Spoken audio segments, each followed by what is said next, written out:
trabalho de educação física adaptada, temática ciclismo e halterofilismo paralímpico, alguns tópicos que a gente vai abordar. Introdução do ciclismo. O ciclismo paralímpico, também conhecido como paraciclismo, consiste em um esporte praticado por pessoas com deficiência, a partir do uso de bicicletas e triciclos adaptados para competição. Então, trata-se de uma variação do ciclismo marcada por muita velocidade e resistência, apesar das limitações dos participantes. Os atletas mostram todo o seu potencial, quebram recordes e desmitificam a ideia de que a condição física é uma barreira constante. Então eles derrubam esse mito imposto pela sociedade e muitas vezes até por pessoas ligadas aos esportes, de que as pessoas com deficiência física não podem ser incluídos, não podem vivenciar e praticar os esportes, quanto mais serem atletas. Um pouco da história. Praticado desde a década de 80, o ciclismo paralímpico era destinado apenas aos deficientes visuais. Nas Paralimpíadas de Nova York em 84, foi acrescentado também as pessoas com paralisia cerebral e aos amputados. Mas foi apenas na edição de Atlanta, 96, que as deficiências passaram a ser setorizadas em categorias. O velódromo entrou para a programação naquele ano e em Sydney 2000 foi exibido pela primeira vez o handcycling. A estreia brasileira na modalidade ocorreu em Barcelona em 92 com a participação de Rivaldo Gonçalves Martins. O atleta também foi o primeiro do país a ser campeão mundial em 94 na Bélgica, e Lauro Tcheman, ele foi o primeiro do país ao subir ao pódio em Jogos Paralímpicos no Rio 2016. Ele faturou 2 medalhas, uma de prata e uma de bronze. Algumas curiosidades. O ex-piloto da Fórmula 1, o italiano Alessandro Leone Zanardi, ele trocou os motores pela bicicleta, entrando para o ciclismo paralímpico em 2007. Ele defendeu equipes como a Jordan, a Minardi, a Lotus e a Williams, e ele também correu na kart, contabilizando diversos pódios, mas foi no kart que ele quase faleceu em um grave acidente, na Alemanha em 2001. Ele precisou ser reanimado por cerca de 7 vezes e infelizmente teve suas 2 pernas amputadas. Nas Paralimpíadas, ele reencontrou-se com o esporte e com as medalhas. Nas Olimpíadas de Londres 2002, ele foi a grande atração da competição, conquistando 2 medalhas de ouro e uma de prata. E outro detalhe importante é que 2 anos antes ele já havia conquistado a Maratona Paralímpica de Roma. Algumas regras. Os atletas com dificuldade de locomoção são nivelados em 4 níveis. O tandem, ciclistas com deficiência visual, a handbike, atletas paraplégicos. A competição, a modalidade convencional, participam os atletas com algum tipo de deficiência no tronco, pernas ou braços. No entanto, eles utilizam uma bicicleta comum, apenas com as adaptações necessárias à competição. O triciclo, as provas são feitas por atletas com limitações físicas e para isso usa-se um triciclo, que é impulsionado com as mãos. O tandem trata-se de uma modalidade voltada para pessoas com deficiência visual, especificamente, e assim utiliza-se uma bicicleta com 2 lugares ou até mais. Uma pessoa sem deficiência ocupa o local da frente para direcioná-los na competição.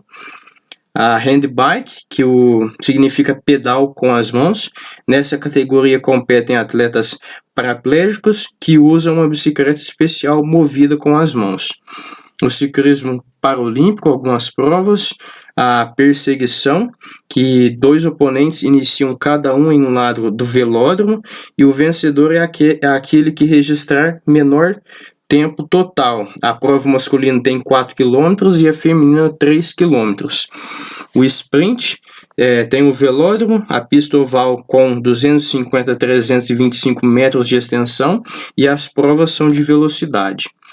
O contrarrelógio, e a distância é de cerca de 1 km para os homens e 500 metros para as mulheres.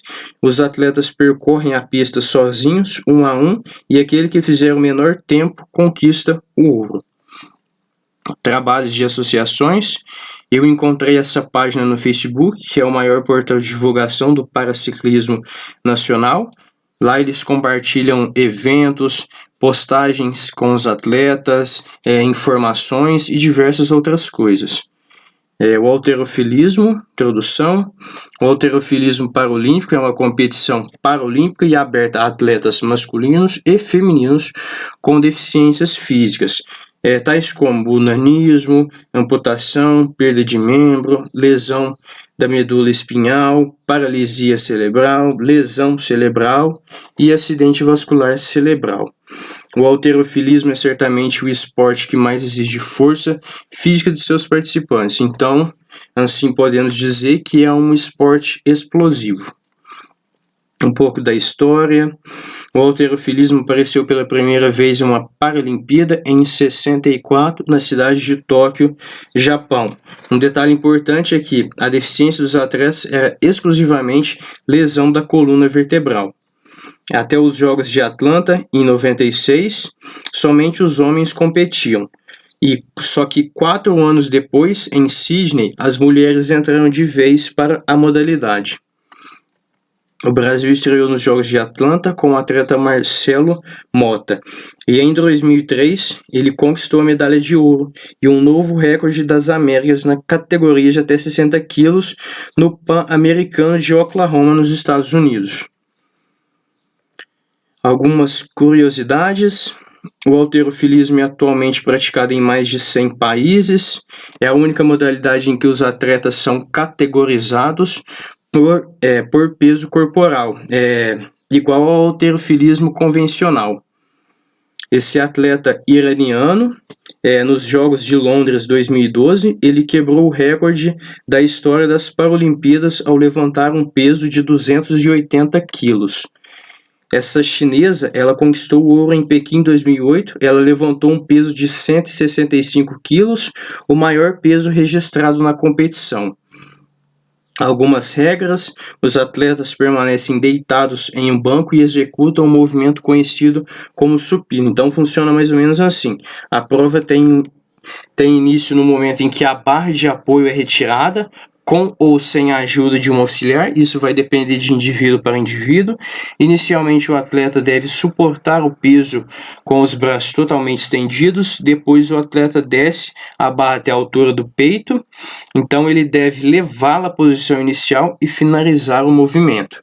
O atleta pode realizar o movimento 3 vezes e o maior peso é avaliado. Competem pessoas com deficiência física nos membros inferiores ou com paralisia cerebral. São 10 categorias para o masculino e feminino.